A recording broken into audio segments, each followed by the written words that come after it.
What is going on, everybody, and welcome in to the Unreasonable Odds podcast. We're in, as we record at least, you'll probably be listening to this later or any point leading up to college football season, but as we record, we are in that little week with the MLB All-Star break and one of the slower sports weeks of the year. So I think a lot of us are kind of getting started, if you haven't already, in your football research, whether it be college or NFL. And so for the occasion, as we did last year, we're going to dive in head first and rip through some college football with the one and only Phil Steele. Joined us last year, joining us again on Unreasonable Odds. Phil, how you doing? I am doing great, Julian. How about yourself today?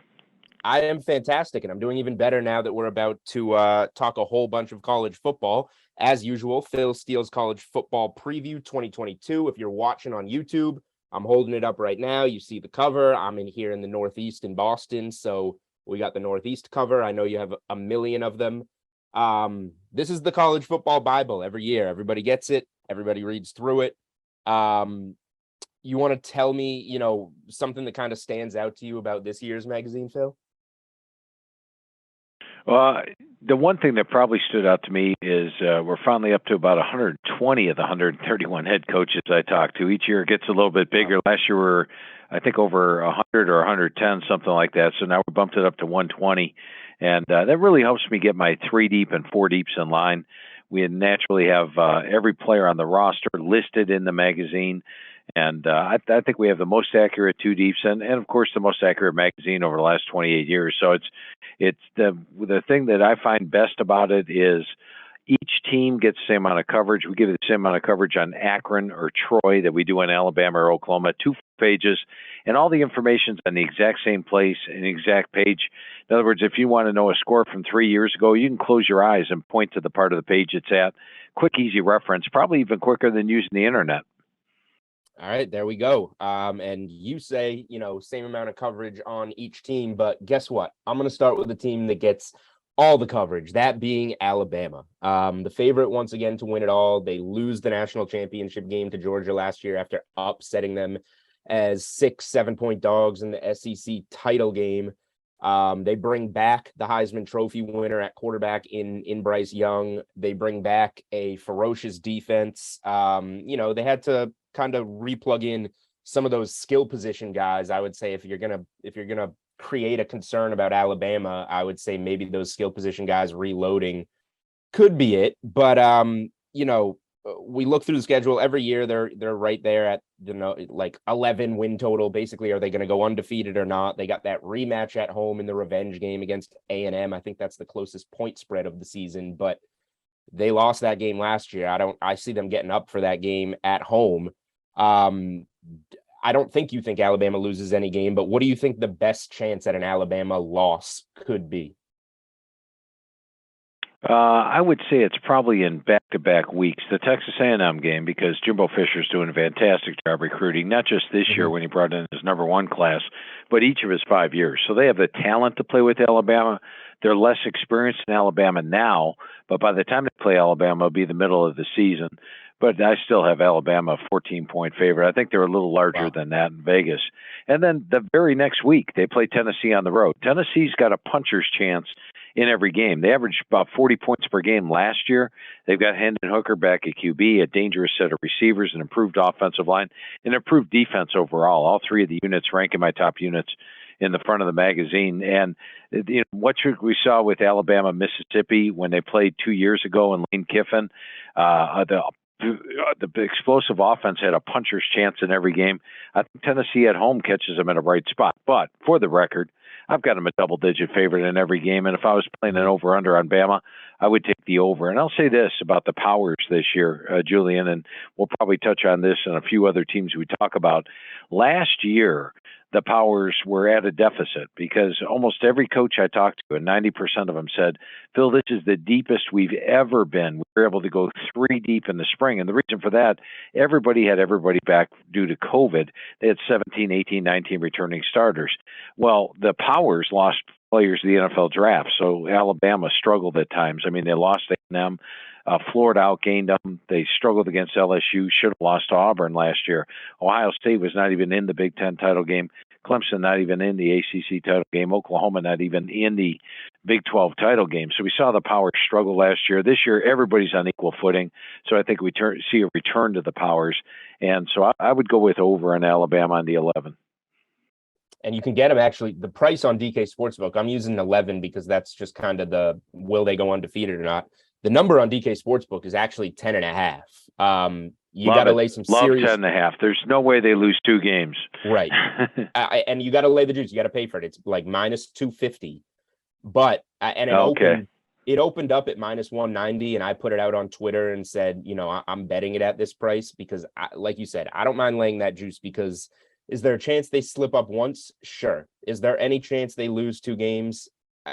No, I don't see how it possibly happens, right? Yeah, and I would make that same case for both Georgia and Ohio State this year. If they're 10.5, love the over. Got them all favored in all their games. If they slip up once, may happen, but no way they're losing twice this year. All right, well, we'll get around to those ones. Let's stick in the SEC West. Quickly touch on some other teams. You mentioned A&M, that big game against Alabama. You have them second in the division in the magazine, like most, but I think a lot of people have them kind of in the 5th overall range in the country behind those 4 main teams that we expect to see in the college football playoff. They're 8th in your power poll in the magazine and 9th in the preseason top 40, I think. So it sounds like maybe you're a little bit lower on A&M than you know, the field. Is that correct? No, not that there's anything wrong with being a top 10 team. Right. I've got A&M 8th probably because of the experience level. I think when you look at the top 3 teams, both offensively and defensively, the top 3 units, extremely deep. They go 3 deep at all spots. But the example, they lose basically all their defensive linemen from last year. Linebacking core is a little bit inexperienced. Receiving core a little experienced. And now some questions pop up with Anaya Smith's arrest recently. But overall, it's a very talented team. And I think once they get that experience level amped up, they're going to be dangerous. As far as A&M goes, I believe the over-under is what, 8.5 on them? 8.5. That's what I was going to ask you. You got to pay the juice again. I think it's around minus 150 to the over. And they got that Alabama game in there. But what are your thoughts on the 8.5 for A&M? Yeah, I have them favored over Sam Houston State, App State, Miami of Florida, Arkansas. Even at Mississippi State, I have them favored. That's going to be a tough game, though. So if you're looking for, you know, a game that they could possibly lose, that would be one. At South Carolina is going to be a tough game, and at Auburn is going to be a tough game. So all 3 of those tough games. But in all 3, I've got them favored. So I don't see them losing all 3 games, which is what it would take for you to go under the total. So I like over the total for Texas A&M, clearly. I think they have the talent to get there. And remember last year, they lost their starting quarterback, Haynes King, week 3. And that's probably the reason they lost to Arkansas, Mississippi State. They got uneven quarterback play from Calzada. They've got Haynes King back, but they also have Max Johnson, the starter from LSU. So I think better quarterback play along with the talent they have. I like the over. All right, there we go. Let's talk about Arkansas. You just mentioned them. Tough schedule. They always have a tough schedule. I mentioned this team to you last year because the win total on them was 5.5 and DK Sportsbook was offering 6 on them. So I said, I don't mind an underplay there on the under 6 on Arkansas. They got to go above 500 and go 7-5 to beat you there with the toughest schedule in the nation. And of course they have an unbelievable season and go way over the total no matter what number you got. So now they're not sneaking up on anybody. Win total set at 7.5 this year. The win total is actually juiced pretty strongly, I think 145 or so to the under 7.5. How do you feel about Arkansas this year? Another tough schedule, but they're bringing some guys back. Yeah, and Sam Pittman has done a remarkable job. I wonder what the over-under win total was in 2020 prior to the season, because they were an underdog in all 10 SEC games they played. They won 3 of them and nearly beat three other teams. They only lost to Auburn by 2, Missouri by 2, and LSU by 3. They could easily have been a 5 or 6 win team. I thought Pittman did a remarkable job. As you touched on, last year, if I'm a Vegas lines maker, I would have put it at 6 for Arkansas heading into the season. The question was, will they make a bowl? Then they go out and dominate Texas A&M. They had a little lull in the middle of the year. Of course, the Mississippi game, they were a missed 2-point conversion away from winning that one. They lost it by 1. Yep. Later in the year, they only lost to Alabama by 7 and won the rest of the games and got to 9 wins. This year, when you look at the schedule, I've got them favored in 7 games, and the games I've got them an underdog: A&M, which is in Arlington, Alabama, at Mississippi State, where I've got them a 3-point dog. It's pretty close. At BYU, once again, a slight dog, and then at Auburn. So I've got them favored in 7 games, dog in 5. That's right at the total. However, Sam Pittman's the head coach of Arkansas, so with the amount of upsets he's pulled the last 2 years, you got to think he gets 1. I would probably lean with you over there, but I think it's a pretty fair number. Yeah, it sounds about right this year. They're not sneaking up on anybody, and the schedule is pretty tough. Before we go over to the SEC East, any other teams jump out to you in the SEC West for any specific reason? A team that you're particularly high or low on? Auburn. I definitely like Auburn this year. I like Auburn over the total in the SEC West. I believe the totals, I saw 2 numbers, 5.5, 6.5. What number are you using in the DraftKings? Why don't you talk about why you like them, and I'm going to scroll through right now and find what we got up right now. All right, well, all the talk about Brian Harsin, is Brian Harsin going to be fired? Oh, my goodness, all these players are jumping ship. It must be a toxic situation that they have there at Auburn. I've been doing this for 28 years. This is the 28th year of the magazine. And I'll tell you what, a lot of first-year head coaches, the players that aren't bought in, they tend to leave, and it's addition by subtraction. And I think that's what we have here at Auburn this year. They lost a lot of players, but those were the bad apples in the room last year. And keep in mind, Auburn finished 6-7, but they probably should have beaten Alabama. They led that thing start to finish. Bama needed a late miracle drive for a score to force overtime and won it 4 overtimes. Had they won Alabama, the Alabama game, the narrative on Auburn would be quite different this year. And when you look at the schedule, I've got them favored over Mercer, San Jose State, Penn State at home. Remember, they took Penn State to the wire in a whiteout condition last year. I think they're in better shape this year in Harsin's second year. Home against Missouri and home against LSU. That's a 5-0 start to the year. Yeah, they might drop a couple games the rest of the year, but they'll be playing with a lot of confidence. I like them over the total. What's DK's number on that? So it's funny you mentioned that, because DK, the odds makers at DK seem to be on your side here. We are set at 6.5, but it is a minus 170 to the under. So if you're very bullish, they can get to 7.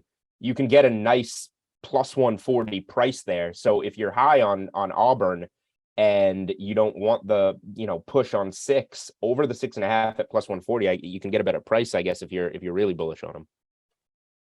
Yeah, and they get Arkansas at home. They get Western Kentucky at home in the second half of the season. So I have them right now favored in 7 games and a toss-up game with A&M. So I'm definitely bullish on Auburn. I think you're going to see the Auburn team that took Alabama to the wire, the same one that opened up the season 5-2 last year. And I really think the losses that they had in the transfer portal, and I thought Brian Harsin pointed out something interesting as well. That was just a bunch of people trying to stir stuff up against Harsin, because they actually didn't lose as many players as like a team like LSU did to the transfer portal. But in Auburn's case, I believe it was addition by subtraction. I'm very bullish on Auburn this year. All right, there we go. Over to the SEC East, the Georgia Bulldogs, the defending champs. Like Alabama, a 10.5 win total, very juiced, well over minus 200 to the over. But with good reason. We have a market up to miss the college football playoff. Georgia's essentially a pick 'em. I think they're like minus 110, 115 each way to make that college football playoff if you prefer to bet them that way. Defense was the calling card last year. They lost 8 starting defenders. I know you already mentioned you got them favored in every game, and they absolutely should be. But do you think this team? What are the chances this team slips up, and where are some of those potential slip-up spots?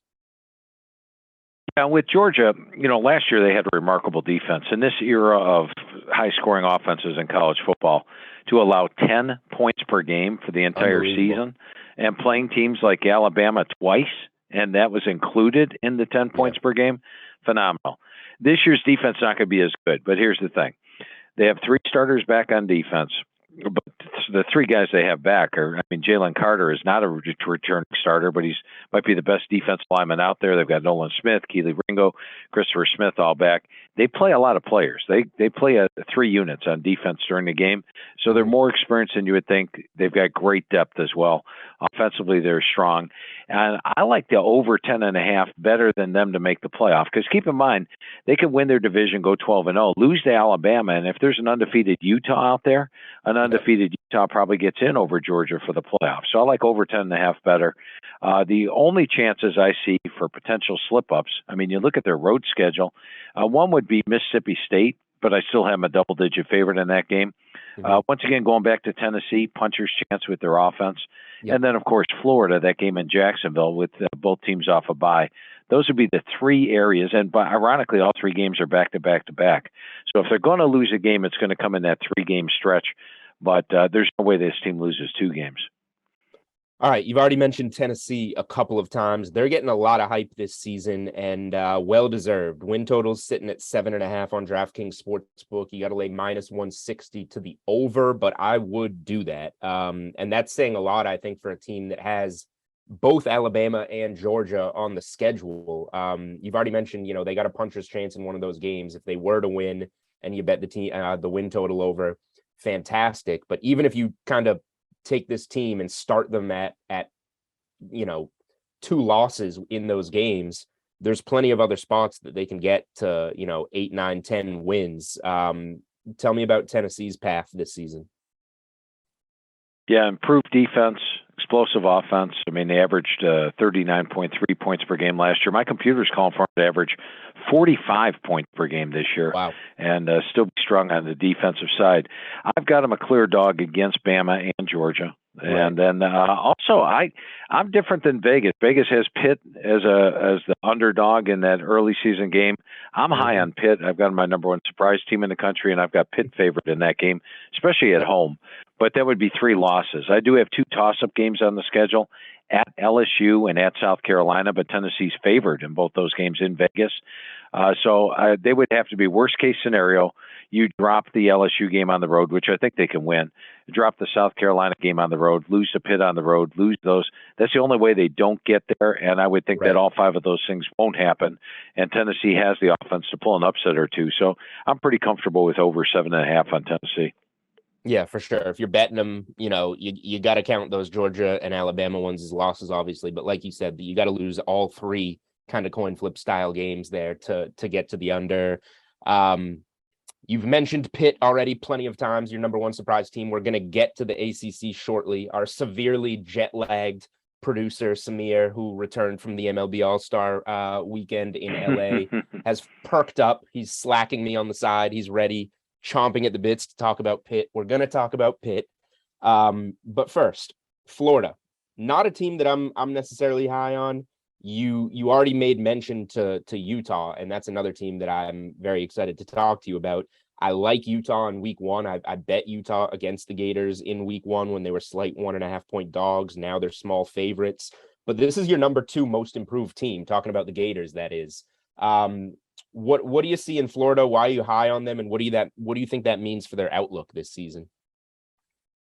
Yeah, first of all, Billy Napier's a breath of fresh air, I think, over what Dan Mullen had there. The Dan Mullen got a little toxic at the end of the year, and everybody was, is he going to be around? Is he not going to be around? And we saw their season just went spiraling downhill after a pretty good start. And not only last year did they start out 4-2, but the loss to Alabama, that's a game which they had a 439 to 331 yard edge. The loss to Kentucky, they had a 21-13 first down edge in that game. I think it was an interception return for a touchdown, which really changed the tide. They could have opened up the season 6-0. A tough loss to LSU, and then boom, the season went downhill.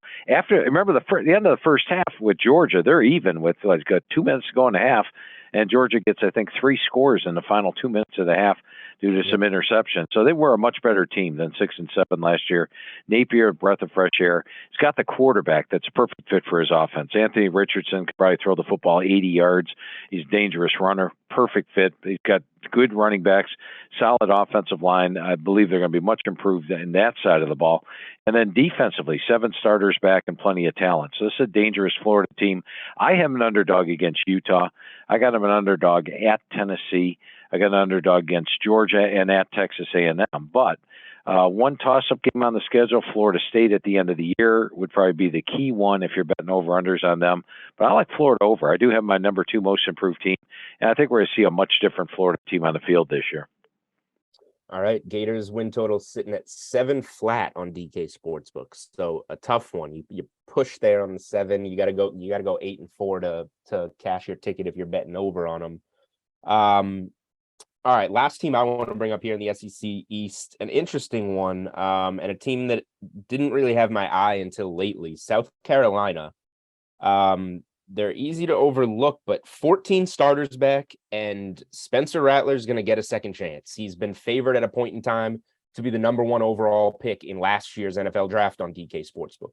He was favored for a long period of time heading into the season to be the Heisman Trophy winner on DK Sportsbook heading into last season. Now we've all written him off, but he's going to be playing in the SEC with a chance to kind of redeem himself and a pretty good squad around him. Tell me about South Carolina this year. Yeah, and this is one where I think if you don't look at the schedule, it's a no-brainer. I believe the over-under is what, 5.5 or 6? So yeah, we got him at 6 flat on DK Sportsbook. So if you're going to lose, if you're betting the over, in order to lose, they have to have a losing season, which seems tough. That's correct. And, like you said, this is one where, last year South Carolina pulled some upsets, got to 7-6, did better than anybody expected, and that was with very questionable quarterback play. I mean, they had a true freshman, Luke Doty, who was getting his first starting jobs, and he had up and down. They had a couple of guys that were serviceable, and Jason Brown and Zeb Nolan, but neither one really an SEC caliber starting quarterback. So average quarterback play, they go 7-6. Now they've got a superior quarterback play with Spencer Rattler. And Luke Doty was a VHT, a PS number 8 quarterback, and now he has experience. You look at the running back core, very deep with Christian Beal-Smith, Marshawn Lloyd, Juju McDowell. You look at the receivers. I love Antoine Wells coming over from James Madison. They've got an Oklahoma transfer in Austin Stogner. The offensive line underachieved last year, but they've got practically everybody back. It's one of the most experienced offensive lines in the country. A vastly improved offense. My computer's got them going from 22 points per game to 31 points per game. That's a pretty big jump. Defensively, plenty of talent back. So as mentioned, just based on 7-6 and a vastly improved team, you have to go over. But the schedule is tough. They do have to play Arkansas on the road. There'll be a dog there. At Georgia at home, dog there. At Kentucky, to be a dog, although I consider that winnable. Texas A&M at home, there'll be a dog. At Florida, a dog. And at Clemson, a dog. So there'll probably be a dog in 6 games. The Tennessee game, a toss-up. That would be the one. But once again, you go back to the fact that South Carolina would basically have to lose all 7 of those games not to go over, because they're beating Georgia State, Charlotte, South Carolina State. They're beating Missouri at home, and they're beating Vanderbilt on the road. So you've got 5 definite wins there. One upset or toss-up game that they win, you have to lean with the over. But it's not as easy as it looks based on 7-6 last year and being a much improved team. Right. Okay. Anything else in the SEC that jumps out to you before we move on? Nope. That would probably be it for the SEC. All right. Let's leave it at that. ACC. We are going to start in the Atlantic, I guess, on the Clemson side of things. The 9-3 regular season disappointment. Obviously for a team that they were like over plus 400 on DraftKings Sportsbook to miss the college football playoff last season. And they easily missed it. Do you think they bounce back and get in this year?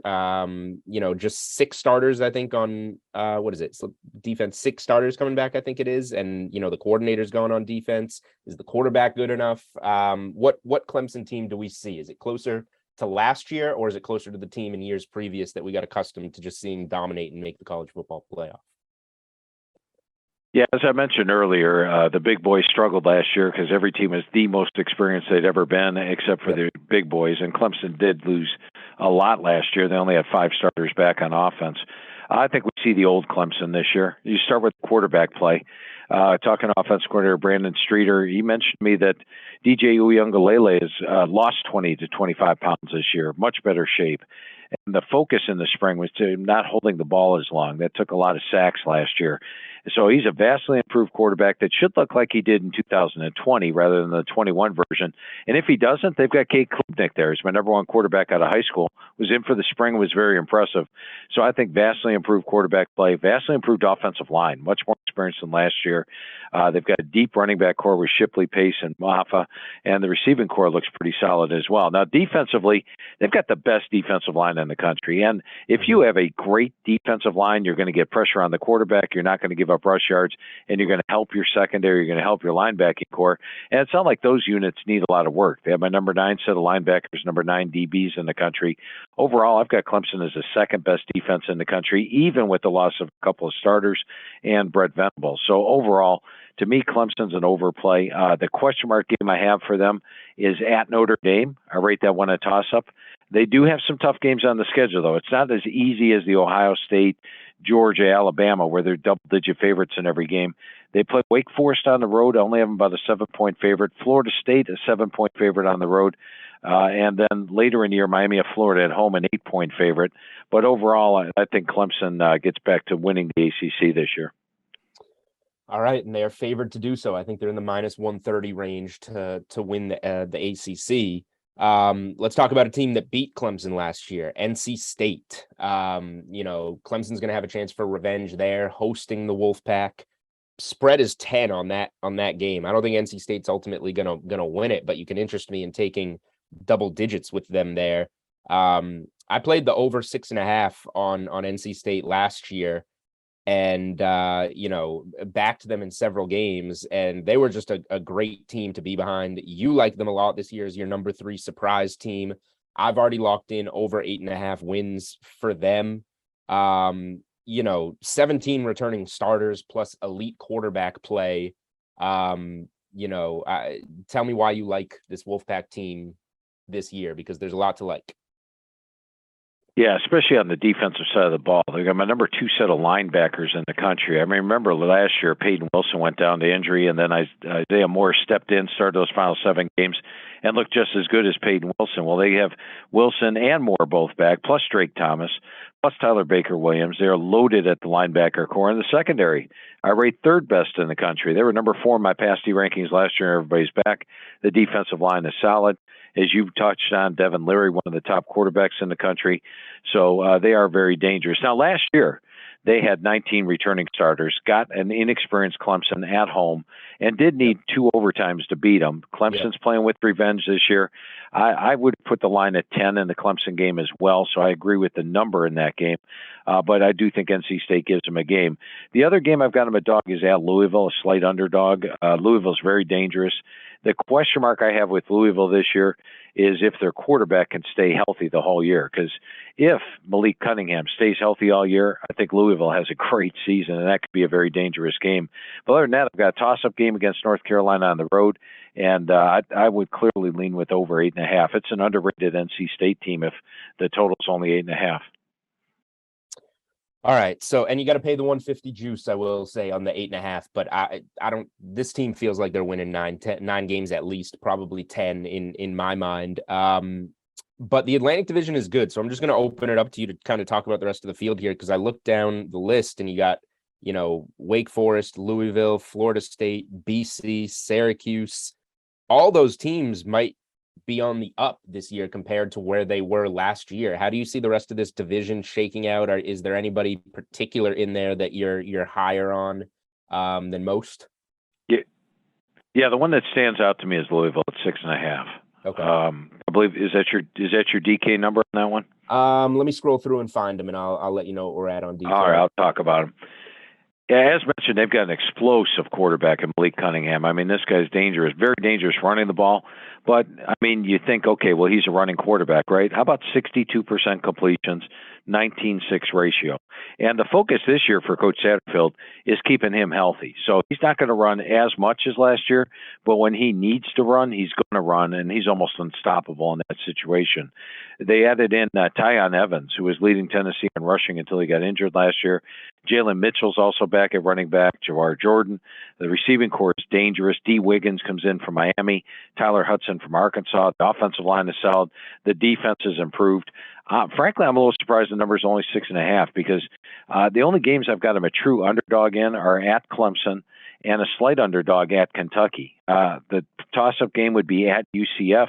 Another toss-up game would be Pitt at home, with those two being toss-up games. But even if they drop all four of those, they still get to 8.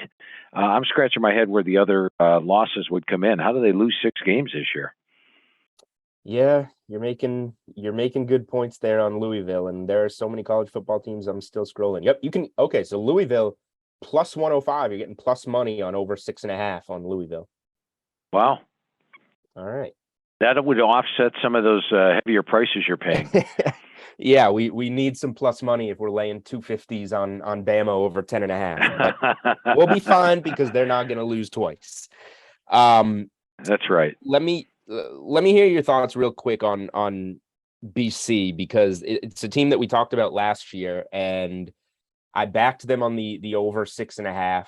They land on 6 and 6. Didn't know that Jurkovec was going to get injured, huh?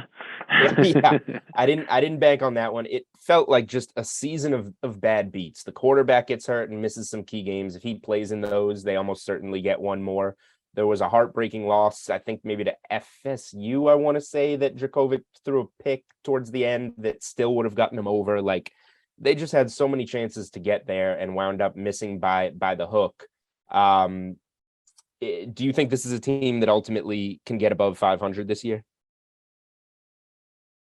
Yeah, and you go back to that Florida State game. When I talked to Coach Hafley, he said that those final 3 games that Jurkovec was there for, he could barely grip the football. He had like 50% of his grip. He was not anywhere near 100%, and it showed. In that game, he had 10 of 24 for 148 yards, took 4 sacks.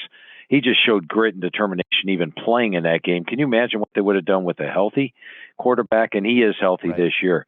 Now, your biggest question with Boston College is going to be on the offensive line. They lose all 5 starters. They had one of their stars back in Christian Mahogany, but he got injured. So now you've got 5 new starters on the offensive line. They're strong on the interior, but what will the loss of Mahogany do? They do have Jurkovec back. They've got Pat Garwo back at running back, who's a lot of fun to watch. Dangerous receiving corps. Jalen Gill, who's the Ohio State transfer. They got Zay Flowers, Jaden Williams. They can light it up at the receiver room. And defensively, they can only be improved. I was a little disappointed with the defensive front 7 last year, but they look to be stronger. When you look at the schedule this year, probably be an underdog at Notre Dame, at NC State, at Wake Forest, home to Clemson. The Louisville game, they might be an underdog, at Florida State and at Virginia Tech. Keep in mind that's a young offensive line going on the road. And what I've found is generally young offensive lines struggle that first month on the road because it's their first time experiencing the crowd noise, and that really helps the visiting team. So that would be my biggest concern with BC, would be the offensive line, because just having Jurkovec back, I mean, he is a winner, and we saw what a difference that was with him healthy in those first 4 games last year, or first 3 games. 4-0. They were averaging like 40 points per game, and 4-0, and then without him, they really struggled. All right, let's move on to the ACC Coastal, the moment producer Samir has been waiting for. We're going to start with Pittsburgh. This is a team that I backed often last season and obviously was very, very pleased with it. But, even with the QB wide receiver duo gone, they've just kind of reloaded. It feels like talent all over the field, full off. We just talked about a team that lost a full offensive line. I think this team has its full offensive line back and a great defense. Your number one surprise team, as you made mention to, how many games do you believe this team ultimately can win? Well, if they're my number one surprise team, I think they have a shot of running the table and making the playoffs. So right. It's one of those things where, with Pitt, I go back to my big thing with defense is defensive line. If you have a dominant defensive line, you are going to have an excellent defense because they take a lot of pressure off that back 7.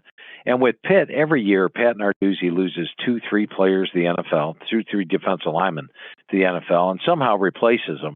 This year, he's got practically everybody back on the D-line. I mean, Baldonado's back, Cansey's back, Alexandre's back, Bentley's back.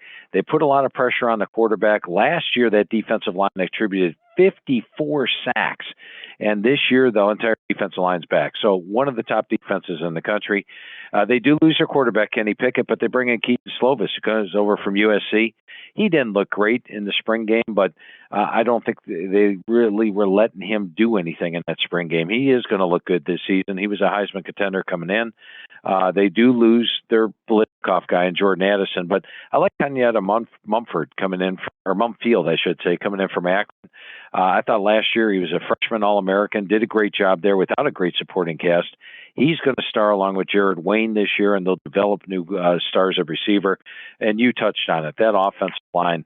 They have got 9 VHTs in the unit, and they have 145 career starts. This is a vastly improved O-line over what they had last year. And let's face it, Kenny Pickett held the ball at times. So they took some sacks last year. They had a total of 34 sacks. I think that stat goes up. And when I look at the schedule this year, as mentioned, I've got them favored over Tennessee. I know Vegas has Tennessee favored in that, but I've got them as a favorite. The at Louisville game would be a toss-up game, and the at Miami game would be one of those games where I've got them a slight underdog. But last year on the ACC road, they were 4-0 and won their games by 23 points per game. That tells me that Coach Narduzzi can get them to win these close games on the road. Add it all up, I definitely like the over. I'm going to always take my number one surprise team. And I'd be remiss if I don't mention that last year I had my worst number one surprise team ever with Washington. I mean, if you look in the front of the magazine, you'll see my surprise team grades are generally A or B, and that was an F last year. That was a very disappointing year for Washington. I don't think this year's Pitt team is going to disappoint anybody.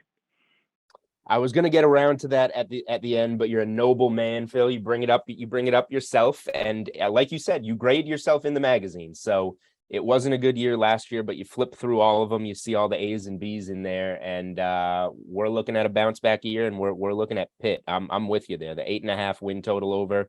This is a team that I think can probably win double-digit games.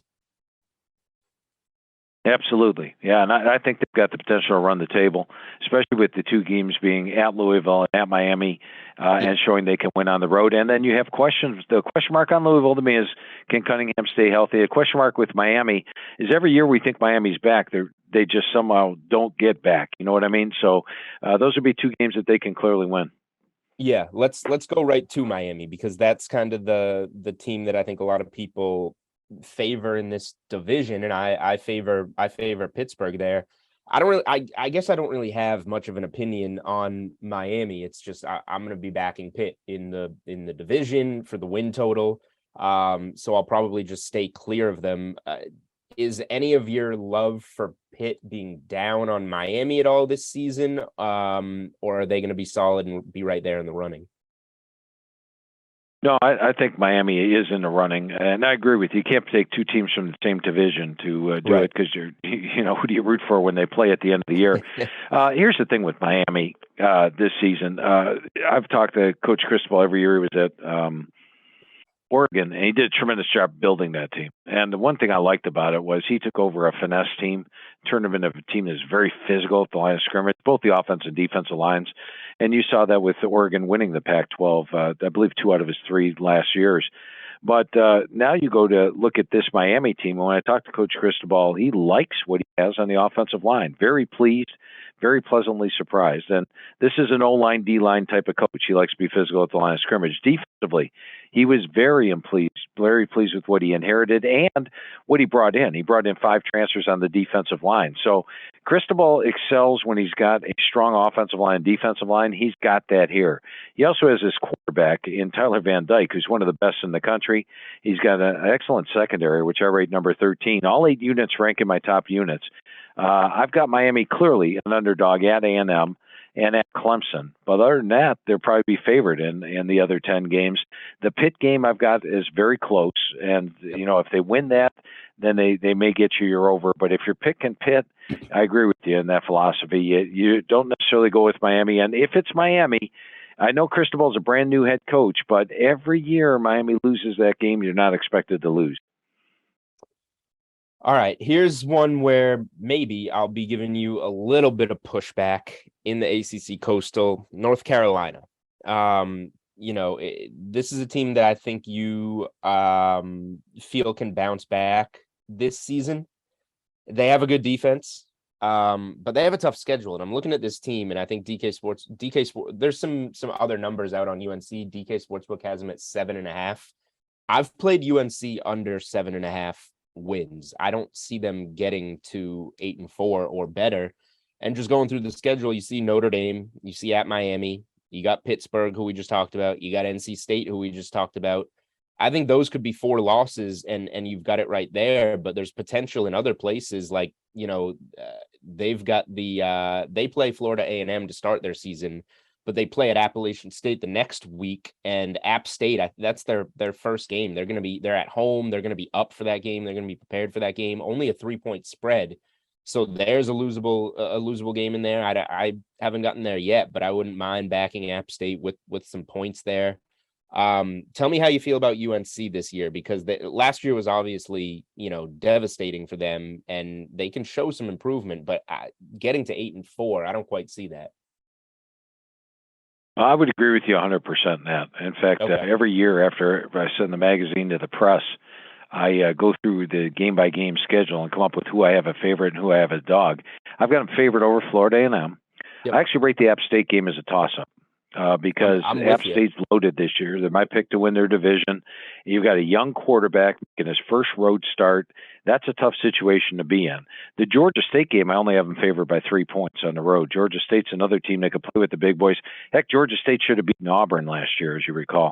Mm-hmm. So I think the start of the season, opening of 2-1, would be good for North Carolina, and 3-0 would be great. So I think they probably pick up a loss between the App State and the Georgia State game.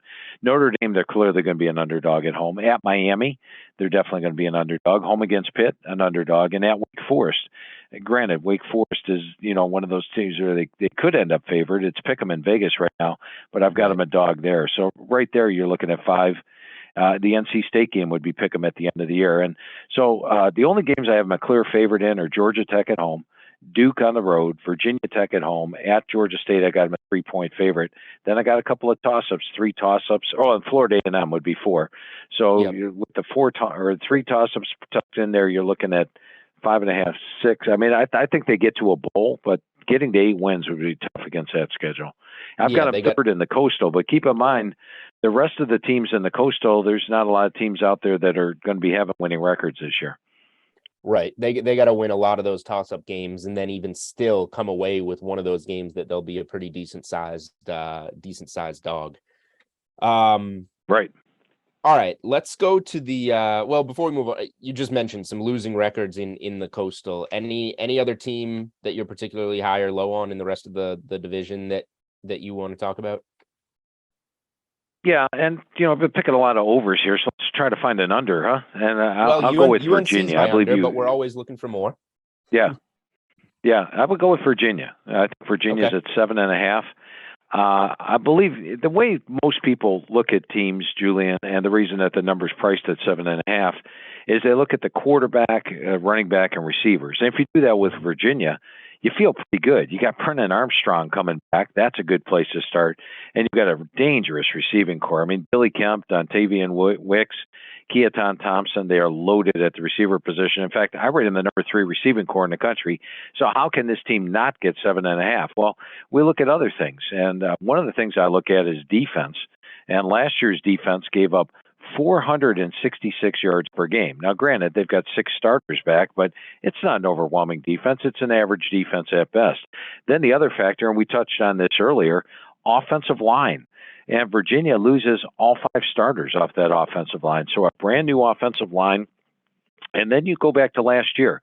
They finished 6-6, but go to that Miami of Florida game. Miami of Florida on the last play of the game, down by 2, lines up for the game-winning field goal. They miss it.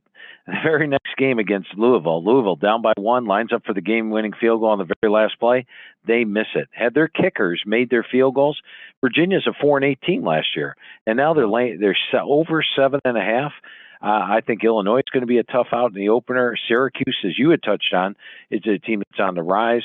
Louisville at Georgia Tech, Miami. I do not see this team getting to 8 wins this year. In fact, I think it's going to be tough for them just to get to a bowl game. All right. I like that take. I'm glad I asked about any more teams. Okay. Pac-12, a team that I'm very excited to talk about in the South.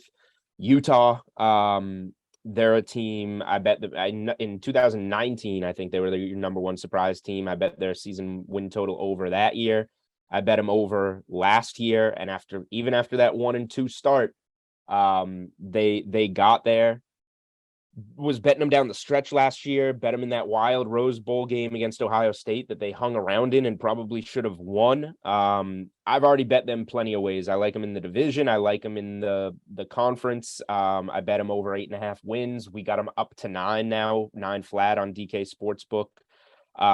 If they didn't have that 1-2 start last year, if they just went with Cam Rising out of the gate, that could have maybe been one of the last teams to sneak into the college football playoff, in my opinion. Yeah, you hit. Go ahead. Go ahead. Just tell me about Utah, because I know you're high on them, and I think this team has a chance to be really, really good. I think they're plus 500 to make the college football playoff. Yeah, and you hit it right on the head with Cam Rising. I mean, once he took over as starting quarterback, they were different. And even the Rose Bowl loss that they had, keep in mind, their secondary in the Rose Bowl loss, they had a running back that was playing defensive back. They had a walk-on that was playing defensive back because they were wiped out. And that's part of the reason that Ohio State had so much success throwing the football. This year, they have my number 12 secondary in the country. They're always strong at the line of scrimmage under Whittingham, and they are this year. They got my number 6 rated offensive line, number 17 rated D-line. All 8 units rank in my top units. Running backs are deep.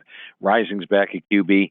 I have them favored in every game, with the exception of Oregon, which I have a toss-up because it's on the road. Knotson Stadium is pretty tough. But do keep in mind, last year, they beat Oregon 38-7 and 38-10. I would have them as my number 1 surprise team, but I expect them to be a top 10 team at the start of the year. But I think if you ask the casual college football fan and said Utah making a playoff, that's probably why they're – you said plus how much on that? Plus 500.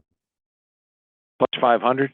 The average fan would be like, no way. But you have an undefeated Pac-12 team, and this is what I talked about with Georgia earlier.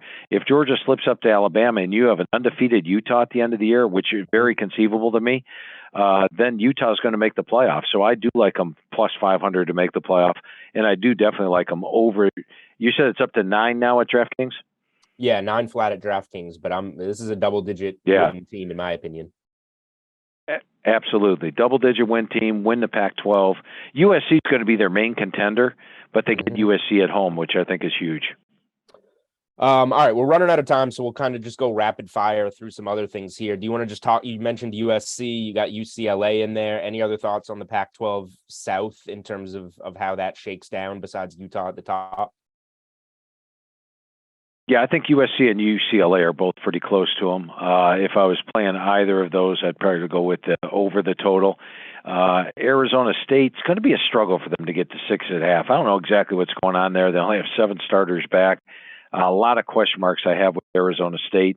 Arizona, though, would be a good overplay because I believe it's 2.5. Is it still 2.5, Julian? Yep. Yeah, at 2.5. Watch the receivers this year. They bring in Jacob Cowing from UTEP, who I love. They bring in McMillan, who is my number 5 rated wide receiver out of high school. Those guys are instant impact. They bring in Delora, the quarterback, coming over from Washington State, an improved offensive line. Jed Fish can have vastly improved second year. And if the number's 2.5, I mean, yes, North Dakota State's not an easy out, but they get them at home. Arizona State at home, Washington State at home, Colorado at home. I see that team definitely going over. All right. Pac-12 North side of things, not as much talent. So it feels like this side is just Oregon's to lose. I assume you like Oregon there, and they're sitting at 8.5 wins. Do you think they can get over that? Yeah, and Cristobal did a great job recruiting. There is a ton of talent on this team, and I think Bo Nix knock on him at Auburn was you can't win on the road. I think he answered that, winning in Death Valley. He won a couple of road games at the end of last year. And then with Nix, all his tough games are at home this year. You look at the road schedule, Washington State, Cal, Colorado, Oregon State. Georgia's the only game I've got him a clear underdog in this year. The Utah game will be tough, but I like over 8.5. And then I do think Washington bounces back. They can't be as bad as last year. And plus their coach, Kalen DeBoer, tremendous job at Indiana with Michael Penix. Michael Penix is his quarterback here. Did a tremendous job at Fresno State as well. And they have the close to the amount of talent they had heading into last year. We're not so high on them. Generally, if I miss on a team like that, they usually bounce back the next year. I was going to say, a lot of these times when you like a team a lot, and I just mean anybody in general, and you miss out on an over or something, sometimes you're just a year early and then they get there the next year, which is always a little frustrating, but hey, it also shows that you were kind of right in the first place. We got just a few minutes left here, and we haven't even talked about Ohio State, who I think you have undefeated going into the national title game to face Alabama. Do you want to tell me a little bit about them? And they weren't even in their conference championship game last year, which is amazing. But tell me why you think they're going to bounce back strong this year. 3 Heisman candidates: C.J. Stroud at quarterback, Travion Henderson at running back, Jackson Smith-Njigba at the receiver spot, veteran offensive line. Jim Knowles comes in as a defensive coordinator and inherits a lot of talent, improved defense, improved special teams, most explosive offense in the country, double-digit favorite in every game. The only game they might not be is at Penn State, but right now in Vegas they're a 13-point favorite, even in whiteout conditions. This team definitely goes over the total. And as mentioned earlier, I think last year the Powers struggled. This year the Powers are going to reemerge, and Ohio State's no longer at the deficit. Last year, Michigan had 17 returning starters and got that game at home. This year, Ohio State's got 14 returning starters, even more than Michigan, and they get that revenge game at home. That's why Ohio State's a 14-point favorite in that game. All right, let's just open things up because we're not going to get to the Big 12. We're not going to get to the rest of the Big 10. You can feel free to go into independents or smaller conferences. What's a team that we haven't talked about so far that you're really high on this year, and what's a team that we haven't talked about so far that you are low on this year? I would have to. Trying to flip through here and see what some over-unders are. I would probably go with App State over the 6.5. I think they do win a very tough Eastern Division in the Sun Belt Conference. And I think that's going to be one of the toughest divisions out there. So if you ask me about a specific team, I'll tell you, but I hadn't really done any look as to who I like. Once we touch on the team and the over-under, then I get an idea. Gotcha. Let me go this way then for you for the last one before we get you out of here. Some independents, both set at 8.5 on their win totals. You got Notre Dame and you got BYU. BYU lost Zach Wilson, went 10-3 last year. There's still some hype with the 8.5 win total, but this tough early stretch, Baylor, at Oregon, Notre Dame, Arkansas, all of those are in their first 7 games. Just do the math. You lose those and they've already gone under 7 weeks in. And Notre Dame priced to the over. How do you feel about Notre Dame and BYU before we get you out of here? Yeah, BYU I'd stay away from just because they have 19 returning starters. This is an incredibly loaded team. I remember last year they basically won the Pac-12. I think they went 5-0 against the Pac-12 and beat Utah. So they beat the team that won the conference, and they went 5-0 in the league. And so I wouldn't count them out in any game. This is Sataki's best team he's put on the field. But as you touched on, Baylor's a toss-up game, probably a slight dog at Oregon, toss-up game at Boise, toss-up game at Stanford. Notre Dame, they're an underdog in. So it's tough to go over 8.5. I wouldn't put it past them. Notre Dame, I do like over. I think Marcus Freeman steps in, breath of fresh air there. Team is really fired up behind him. The only 3 games I question are at Ohio State, home against Clemson, which have a toss-up, and at USC, which have a toss-up. I don't see any way they don't get double-digit wins this year, or worst-case scenario, 9 wins, which would put you over the 8.5. That puts you over. All right, there it is. A wealth of college football knowledge, so much so that we couldn't even rip through everything, but it is a lot to cover. I'm holding up the magazine again. If you're watching on YouTube, Phil Steele's College Football Preview 2022. You can't bet college football without this magazine. Go get your hands on it. Phil, it was a pleasure. Thanks so much for joining the Unreasonable Odds podcast over here at DraftKings. That was a quick hour, Julian. Really enjoyed it. I had fun talking football with you. Yeah, and you know your stuff, Julian, which I like. So I appreciate you having me on, and it was a lot of fun. All right, awesome. Thanks a lot, Phil. Looking forward to all the content this season. All right, thank you, Julian. Good talking to you again. Great talking. All right, thank you guys for listening in, and we will be back with plenty more college football previews, NFL previews. It's that time of year over the summer, getting you guys ready for football season.